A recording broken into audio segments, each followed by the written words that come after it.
Okay, so అందరు చూస్తున్నారు కదా, మాట్లాడాలి. Hello hello hello hello hello కాదు వచ్చేసుకోవాలి. గురు ఏంటి నువ్వు ఎప్పుడు పుట్టావు? నేను ఆదివారం నాడు పుట్టానయ్యా.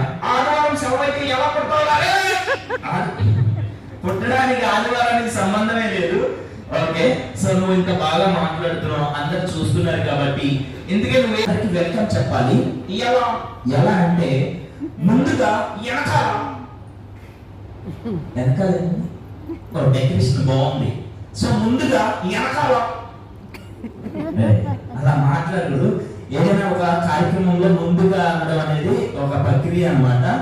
సో ముందుగా ఇక్కడికి వచ్చేసినటువంటి ఆడవారికి ఆడవారికి, మగవారికి మగవారికి, పిల్లలకు పిల్లలకు, పెద్దలకు పెద్దలకు, మీ నాన్నకి మీ తాతకి మీ ముత్తాతకి, అరే అంత అవసరం లేదు, ఎంత కావాలో అంతే తీసుకో. ఒక మాటలో చెప్పొచ్చు. ఇలా సోదర సోదరులారా, ఎలక్షన్ అయిపోయినాయి గురు. ఎలక్షన్స్ అయిపోయినా గురు, నాదొక డౌట్, నీదొక డౌటా? ఏంట్రా, ఇక్కడ భార్య భర్తలు వస్తాయి, ఇక్కడికి భార్య భర్తలు వస్తాయి, వాళ్ళిద్దరు సోదర సోదరులు అవుతారా?